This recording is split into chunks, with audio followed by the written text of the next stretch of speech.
history is on your side with Good Day Maine.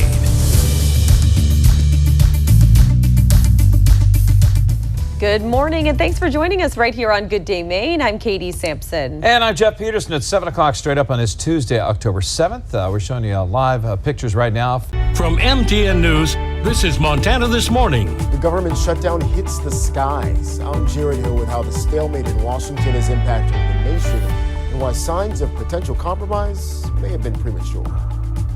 I'm John Shear in Yellowstone National Park, where a U.S. congressman showed up to help clean bathrooms today. I'll explain why Ryan Zinke decided to do that.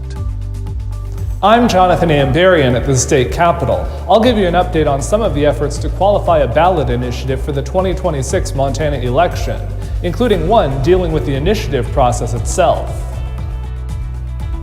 Good morning. Look at that snow. Isn't it crazy? Yeah, this is a look off of the ICAM at Bozeman Yellowstone International. Bright moonlight this morning. It was gorgeous. Yes. It was lighting up the night sky. I'm Megan Elaine filling in for Jane McDonald this morning. Yes. You're watching the news leader, WDAY. Now at 4, a Fergus Falls cannabis shop is closing its doors after it was denied a permit to sell recreational cannabis. Why one of the owners says she thinks the decision was personal. Police are trying to track down the driver of a car they say caused this crash that hurt a moped rider. What we know about the rider's condition. And doctors want you to know how common substance use disorder really is. 3 red flags that you might need help.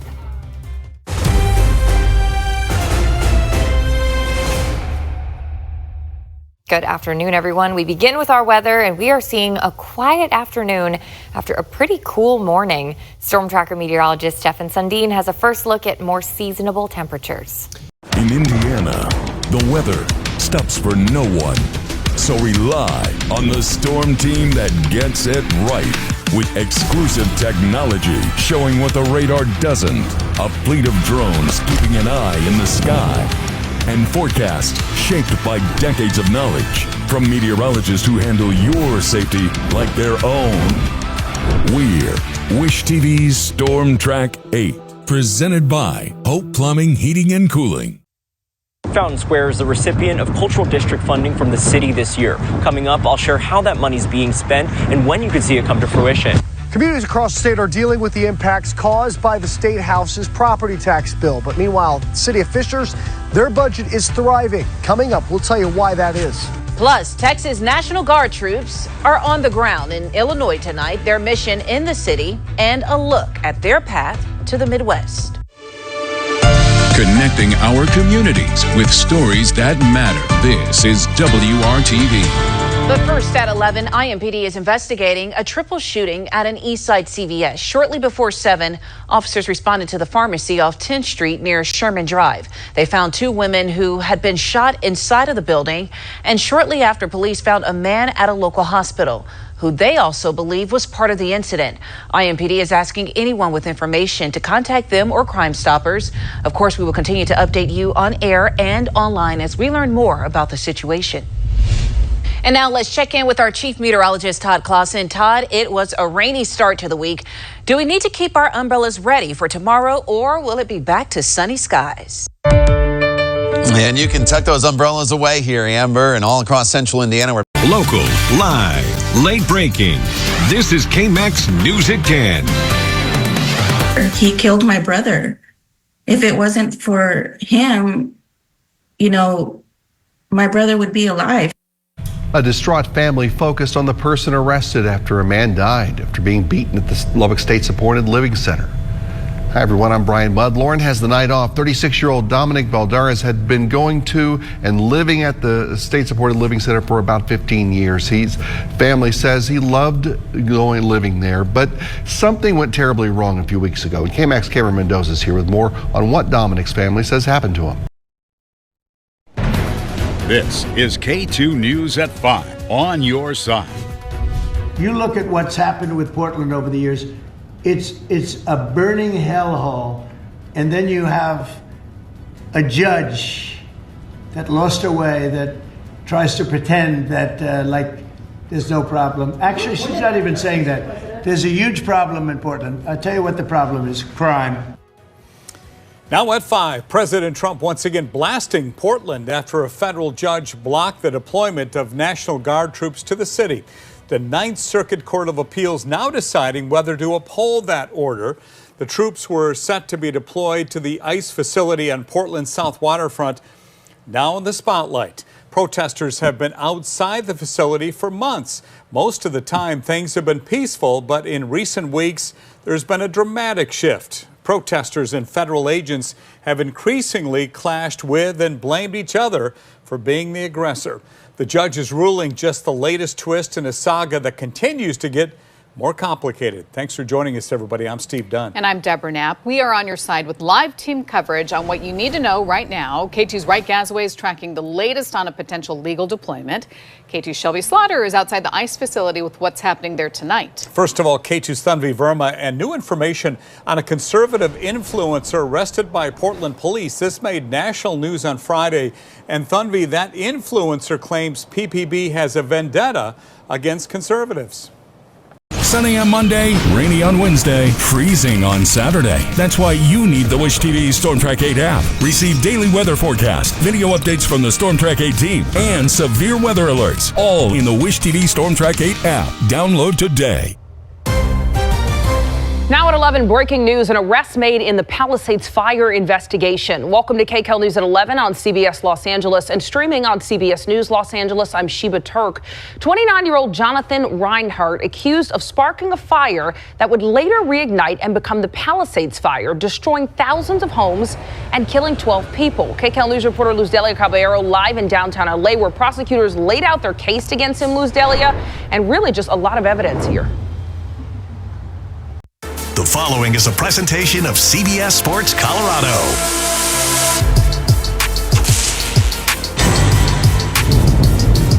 From Boulder, this is Coach Prime's Playbook with Romy Bean. Brought to you by your Colorado GMC dealers. Experience the full Sierra family lineup at your local GMC dealer today.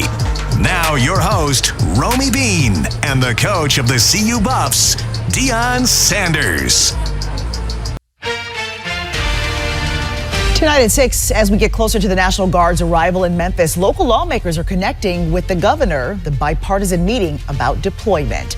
Plus, the increased activity of the Memphis Safe Task Force causing a surge of license plate renewals. The local lawmakers' proposal to lighten the burden at the clerk's offices. And getting locked out of a social media account can be panic-inducing, especially if it's your livelihood. The local content creator's battle to get her Instagram back. Taking action for you. Action News 5 at 6 starts now. Fox 13 News at 9 starts now. We're trying to utilize Guard personnel in non-enforcement types of capacities so it does not feel like there's this over-militarization in our communities, in our neighborhoods. And that's not where we're directing those resources either. The Tennessee National Guard is expected to arrive in Shelby County tonight, and state and local leaders are providing more clarity now on what role those troops will play in the Memphis Safe Task Force. Thank you for being with us tonight at 9. I'm Daryl Green. And I'm Darcy Thomas. Today, a state lawmaker and Memphis Police Chief C.J. Davis announced that the Guard will serve in a supportive, non-enforcement role. Tonight at 10, National Guard troops will be on Memphis streets by Friday. Lawmakers on both sides tell you what to expect. And from healthcare to air travel, Americans are starting to feel the government shutdown's impact. What resources in the Mid-South are bracing for funding cuts. And State Representative Justin J. Pearson plans to unseat Congressman Steve Cohen in the 2026 election. Hear why both men believe they deserve your vote. It's 10 o'clock and ABC 24 News at 10 starts right now.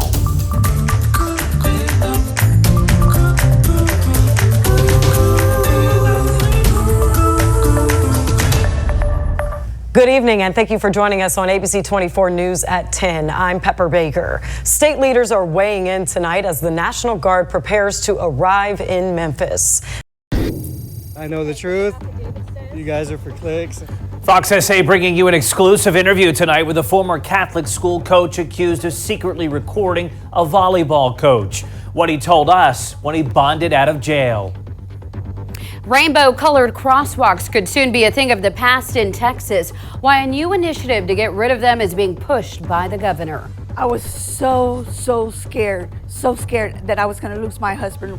His surgical incision ripped open right after his release from the hospital. The person she credits with keeping her husband from bleeding to death in cash for kindness. A government shutdown and now stalled care. How hospitals across Texas, including here locally, are being impacted and the essential services now on hold. And it looks like we're starting out with another cool morning. We'll be down into the 70s, but warming up quickly into the 90s by 11 o'clock. Later in the afternoon, we peak out right around that 90-degree mark, and that's when things begin to cool down just a little bit. We'll tell you what's coming up over the horizon in just a little while. You're watching Fox News at 9, Puro San Antonio. Good evening. Thanks for joining us. I'm Ryan Wolf. I'm Ashley Paredes. First on Fox, an update in the case of a former Holy Cross coach. Be prepared and stay ahead with the Wish TV Storm Track 8 app. Get a complete view of the weather, watch changes in real time, and know what's coming next. All with our high-resolution radar in the Wish TV Storm Track 8 app. Accurate, reliable. Download today. Next tonight at 10, the holdup a dumpster dilemma is causing at a Topeka apartment complex. We're on your side finding answers. A look at whether Northeast Kansas airports are being affected by the ongoing government shutdown. The Topeka Zoo mourns one of their celebrity animals. It extends access, it extends our ability to take care of patients. Plus, why the healthcare industry is recognizing the contributions of some very important professionals. Good evening and welcome into the news here tonight at 10 on this Wednesday. I'm Victoria Cassell. Thanks for joining us.